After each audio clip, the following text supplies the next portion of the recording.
जम्मू कश्मीर की सरकार ने 6 गवर्नमेंट मुलाजमों को अपनी एम्प्लॉयमेंट से टर्मिनेट कर दिया क्योंकि ये कहा गया कि उनके टेरर लिंक्स है। इसको लेकर पीडीपी की अध्यक्षा और जम्मू कश्मीर की पूर्व मुख्यमंत्री ने ट्वीट किया है और ट्वीट करके ये कहा है कि गवर्नमेंट ऑफ इंडिया के फरमान्स जो जम्मू कश्मीर के लोगों को डिसएम्पावर कर रहे हैं वो खत्म होने पर ही नहीं आ रहे।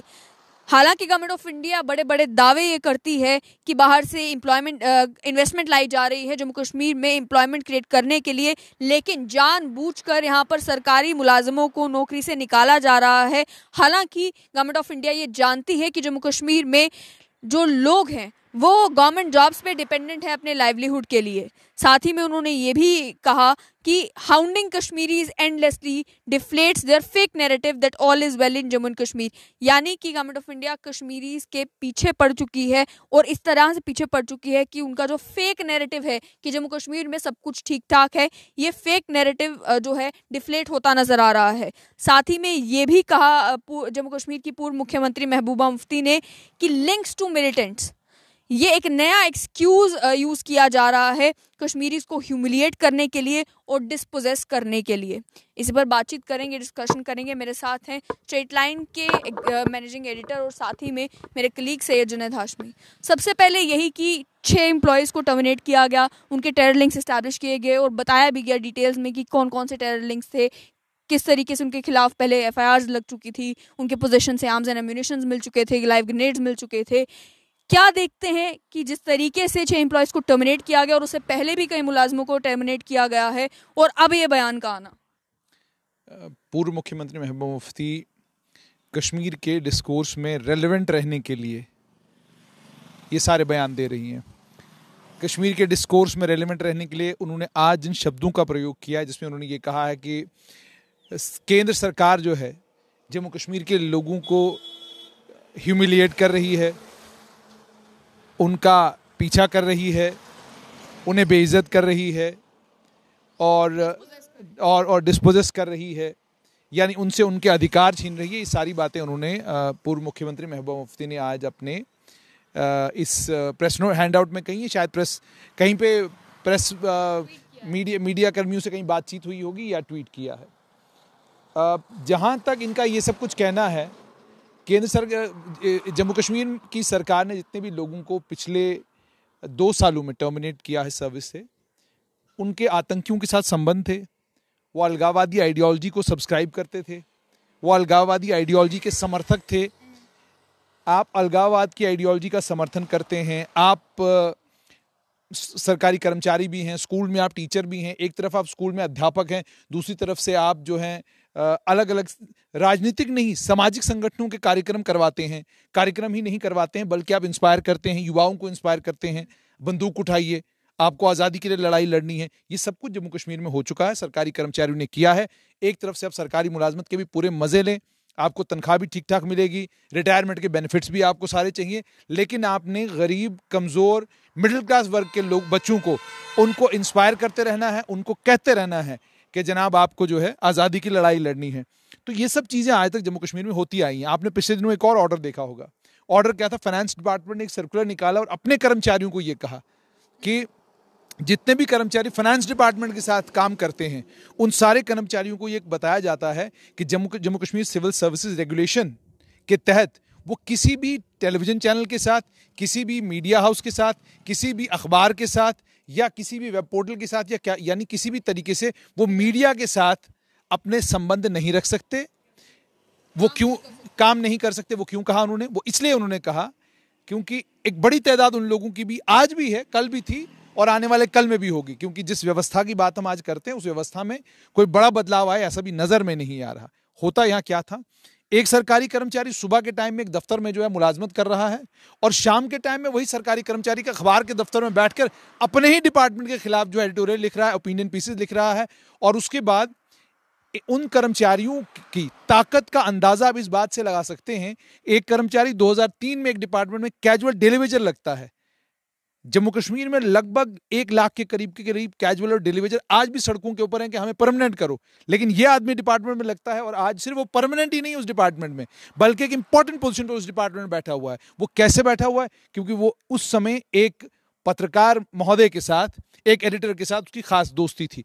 तो इस तरह के तो रिश्ते थे। लेकिन जिस तरीके से टर्मिनेशन का प्रोसेस शुरू किया गया है, क्या ये पहली बार हो रहा है कि इस तरीके से लोगों को सरकारी मुलाजमत से बेदखल किया जा रहा है, या पहले भी इस तरीके की टर्मिनेशन अलग अलग सरकारों के दौर में होती रही है? पूर्व मुख्यमंत्री महबूबा मुफ्ती ने कहा ह्यूमिलिएट का मतलब हो गया कि एक कर्मचारी की बेइज्जती करना, एक कर्मचारी को अपमानित करना। 2002 में पीपल्स डेमोक्रेटिक पार्टी और कांग्रेस की सरकार जम्मू कश्मीर में बनती है। पूर्व मुख्यमंत्री स्वर्गीय मुफ्ती मोहम्मद सईद का पहला काम क्या था? पहला काम उनका ये था कि उन्होंने एक लिस्ट निकाली, कहा ये मुलाजिम जो है ये करप्ट हैं, ये चोर हैं, इनको बाहर निकाल दो। फिर उसके बाद एक और लिस्ट निकाली, बाज़ाब्ता प्रेस कॉन्फ्रेंस होती थी उस लिस्ट के लिए। प्रेस कॉन्फ्रेंस में वो लिस्ट अनाउंस की जाती थी, बाज़ाब्ता नाम पढ़े जाते थे, इस कर्मचारी को, इस कर्मचारी को, इस कर्मचारी को हम मुलाजमत से बर्खास्त कर रहे हैं। क्या इल्ज़ाम है जी बर्खास्त करने के लिए? स्टेट विजिलेंस ऑर्गेनाइजेशन में इसके खिलाफ कोई मामला बना हुआ है, क्राइम ब्रांच में इसके खिलाफ कोई एफआईआर लगी हुई है, या किसी किस्म का कोई और करप्शन का मामला बना हुआ है, जिस मामले के चलते हम इसको सरकारी नौकरी से इसकी बर्खास्त कर रहे हैं। तो ये जो 2002 और 2005 के बीच में जिन लोगों को बर्खास्त किया गया, क्या उन लोगों की ह्यूमिलिएशन नहीं हो रही थी? क्या उन लोगों की बेइज्जती नहीं हो रही थी? और उसके बाद हुआ क्या? अब आपने जिन लोगों को बर्खास्त किया नौकरी से, आपने जिन लोगों को नौकरी से निकाल दिया, अगर आपका केस वाटर टाइट होता तो वो कोर्टों से वापस नहीं आते, वो सारे मुलाजिम कोर्टों से वापस आए। और उनमें से कुछ कर्मचारी जिनके खिलाफ स्टेट अकाउंटेबिलिटी कमीशन में मामले बने, जिनके खिलाफ स्टेट विजिलेंस ऑर्गेनाइजेशन में मामले बने, उन्होंने बाद में एक समय आया पीपल्स डेमोक्रेटिक पार्टी ही ज्वाइन की, पीपल्स डेमोक्रेटिक पार्टी के कार्यकर्ता भी बने, पीपल्स डेमोक्रेटिक पार्टी के इंपॉर्टेंट पोजीशनों पर भी बैठे।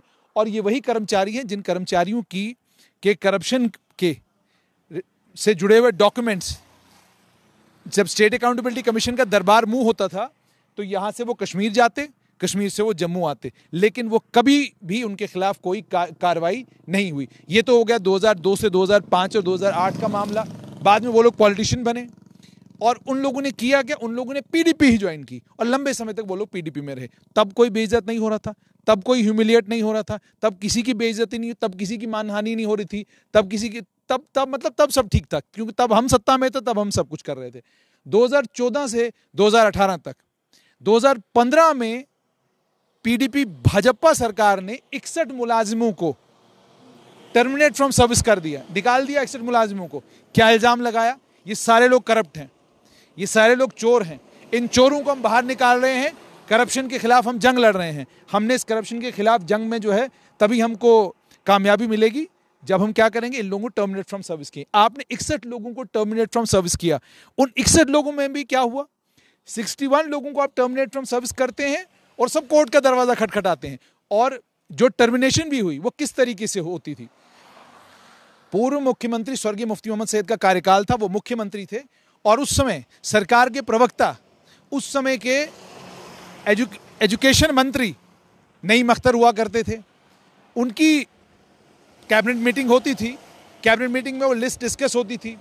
उस लिस्ट के डिस्कस होने के बाद बाज़ाब्ता मुख्यमंत्री के आवास के ऊपर प्रेस कॉन्फ्रेंस होती थी और उस प्रेस कॉन्फ्रेंस में उन तमाम कर्मचारियों के नाम पढ़े जाते थे और फिर कहा जाता था इन 61 मुलाजिमों को आज हमने टर्मिनेट फ्रॉम सर्विस किया है, अगली कैबिनेट मीटिंग में और कुछ लोगों को टर्मिनेट फ्रॉम सर्विस किया जाएगा और कुछ लोगों को बाहर का रास्ता दिखाया जाएगा।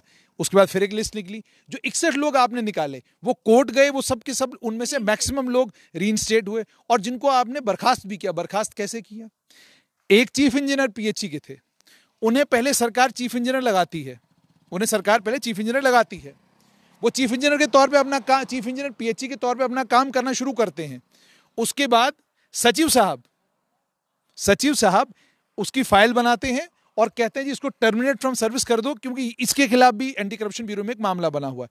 जबकि जब आप Jammu Kashmir civil services regulation देखते हैं, Jammu Kashmir civil services regulation साफ तौर पर ही कहती है अगर किसी कर्मचारी के खिलाफ करप्शन का मामला है, किसी के खिलाफ कोई एफआईआर है, किसी के खिलाफ एंटी करप्शन ब्यूरो में, स्टेट विजिलेंस ऑर्गेनाइजेशन इसको पहले कहते थे, क्राइम ब्रांच में, कहीं पर भी कोई मामला बनता है, जब तक मामले में उसकी कन्विक्शन न हो तब तक आप उसको डिसमिस फ्रॉम सर्विस नहीं कर सकते हैं। लेकिन आज जो कानून बने हुए हैं, चाहे वो जो डेडवुड हैं उनकी फोर्सेबल रिटायरमेंट की बात हो, या जो कानूनों में कहा जा रहा है कि अगर आप सरकारी मुलाजिम हैं तो आपको अपनी सोशल मीडिया डिटेल शेयर करनी है, आपकी वेरिफिकेशन मैंडेटरी है, आपकी एम्प्लॉयमेंट पे आने से पहले आपके सभी जो बैकग्राउंड है वो चेक किया जाएगा, आपको ये सारी डिक्लेरेशन करनी है, जिसको लेकर गुप्कार डिक्लेरेशन से जुड़े हुए जितने भी लीडर्स हैं वो सभी ये कह रहे हैं कि ड्रैकोनियन लॉज हैं, ये इस तरीके से नहीं होना चाहिए, ज़बरदस्ती की जा रही है, गलत किया जा रहा है।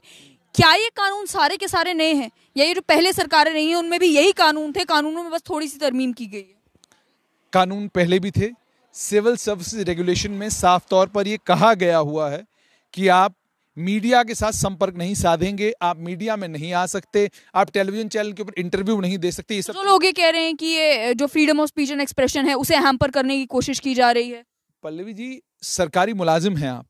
सरकारी मुलाजिम का मतलब क्या हो गया? जो Jammu Kashmir civil services regulation है, जो जम्मू कश्मीर सिविल सर्विसेज के कवानीन हैं, आपको उन तमाम कानूनों को मानना है।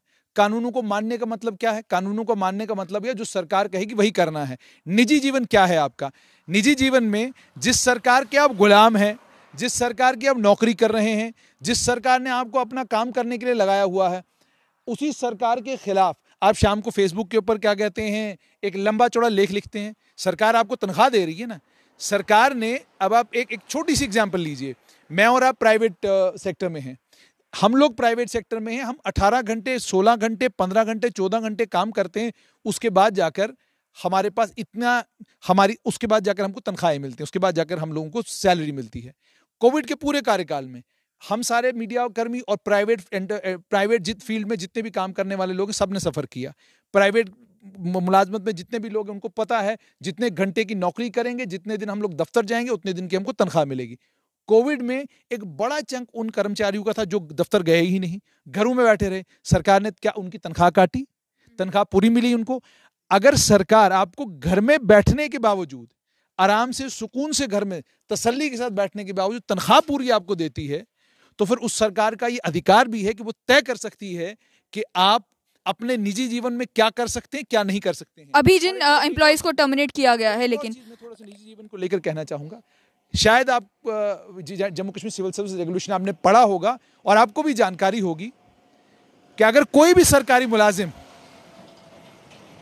शादी की हुई है उसने और वो दूसरी शादी करता है, या मैं निजी जीवन की बात कर रहा हूं, और इसकी खबर उसके घर परिवार को नहीं, उसकी धर्मपत्नी को नहीं, तो Jammu Kashmir civil services regulation उस मामले में भी इंटरव्यू हस्तक्षेप करते हैं। यानी वो तो आपका निजी जीवन है, लेकिन वो मॉरल कंडक्ट में आता है।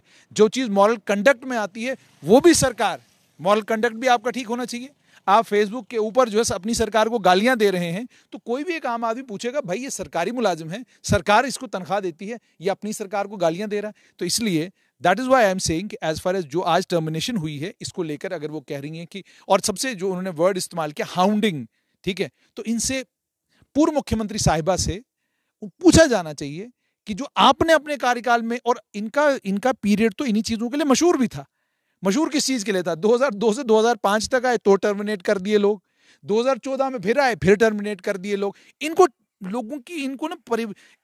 कर्मचारियों की टर्मिनेशन में पता नहीं क्या मजा आता था, मेरी समझ से बाहर है कि आपने टर्मिनेट। उस समय वो कर रहे थे तो उस समय वो सिस्टम की सफाई थी, उस समय वो सिस्टम की सफाई थी। और दूसरा, क्या उनमें कश्मीरी नहीं थे उस समय? क्या उनमें जम्मू वाले उस समय नहीं थे, डोडा वाले नहीं थे, किश्तवाड़ वाले नहीं थे? मुझे तो अच्छे से याद है, मैं याद भी कराऊंगा, हो सकता है कि पीडीपी की अध्यक्षा को, पूर्व मुख्यमंत्री को भूल गया होगा। डोडा के एक स्टेट्स डिपार्टमेंट में एक जई साहब थे, शरीफ आदमी था, उसे भी क्या कहते हैं फोर्सिबल रिटायरमेंट किया गया। उसे पता ही नहीं चला भाई किस बात पे रिटायर किया गया। वो बड़ा हैरान हो गया, कहता यार मुझे किस बात पे रिटायर किया गया, ना मैं करप्ट हूं, ना मैं चोर हूं, ना मेरे खिलाफ करप्शन का कोई इल्जाम है। कहा जी ये लेथार्जिक है, ये काम करने में क्या कहते हैं काम करने में नालायक, इसलिए हमने इसको बाहर। लेथार्जी से टर्मिनेट करना मंजूर है लेकिन टेरर लिंक्स नहीं। इस समय पहले ये कि जो 6 एम्प्लॉयज को टर्मिनेट किया गया है, क्या उनके पास ऑप्शन नहीं है कि वो भी कोर्ट का दरवाजा खटखटा सकते हैं, अपनी इस टर्मिनेशन को चैलेंज कर सकते हैं?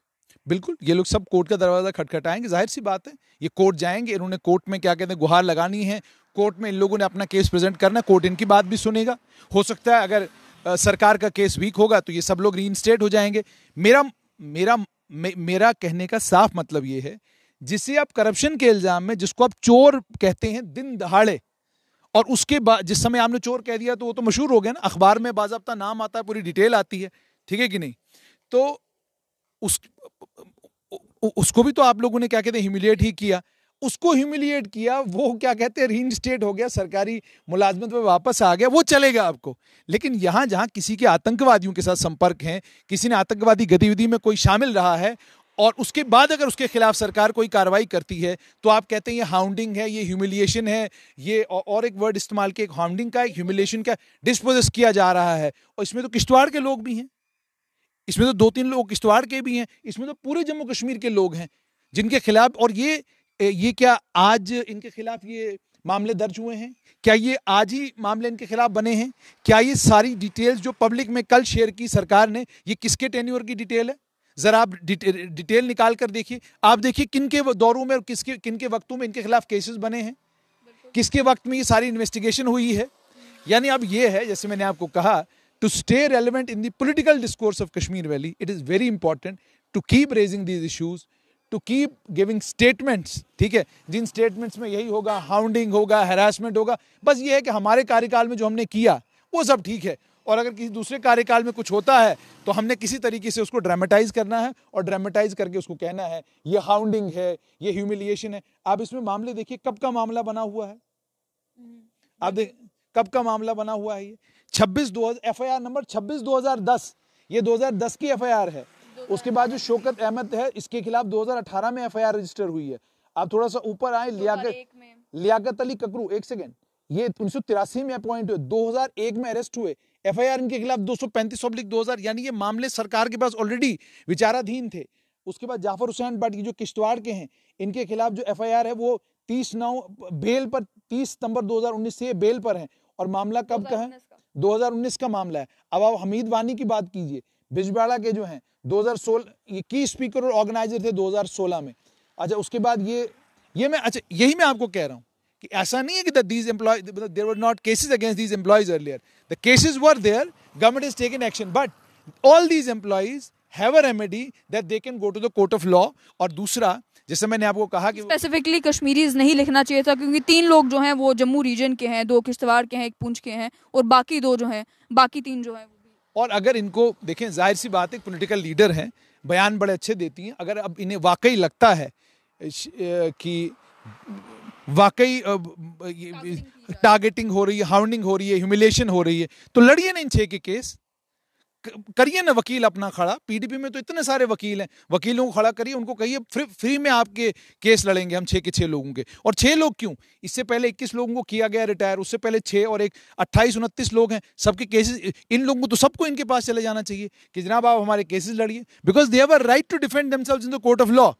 इनके साथ अगर इन्हें कोई हमदर्दी होती तो वकीलों पर इनको पैसा खर्च करने नहीं देंगी वो। जाहिर सी बात है, जैसे उन्होंने बयान दिया है, she will definitely be the one कि जो अपने जो पीपल्स डेमोक्रेटिक पार्टी में वकील हैं उनको ये कहेंगी कि आप जो है इन तमाम लोगों से संपर्क साधें और फौरन जो है इनकी मदद करने के लिए कोर्ट में इनके खिलाफ अगर कोई मामले बने, पिटीशन ड्राफ्ट करें और फौरन इनकी मदद करने की कोशिश करें। That is what practically should be done. But as far as humiliation and hounding is concern, जो लोग बेचारे 2002 से 2005 तक फोर्सेबल रिटायर किए गए थे, जो 2014 के बाद 2015, 16, 17 तक रिटायर किए गए, उन लोगों की भी हाउंडिंग और ह्यूमिलिएशन ही हुई थी। बहुत बहुत शुक्रिया। साफ तौर पर ये कि जम्मू कश्मीर की पूर्व मुख्यमंत्री और पीडीपी की अध्यक्षा ने बयान तो ज़रूर दे दिया है इन 6 लोगों के हक में, जिन 6 लोगों को टर्मिनेट किया गया है सरकारी मुलाजिमत से, ये कहकर कि उनके टेरर लिंक से। देखना ये होगा कि क्या जब बारी आती है इन्हीं मुलाजिमों को डिफेंड करने की, क्या कोर्ट का सहारा लिया जाएगा, क्या पीडीपी जो है वो मदद करेगी इन लोगों को लीगल रिकोर्स लेने में, और क्या इन्हें रीइंस्टेट करवाने में पीडीपी वो रोल प्ले करेगी जो इस बयान से ऐसा लग रहा है कि उन्हें करना चाहिए।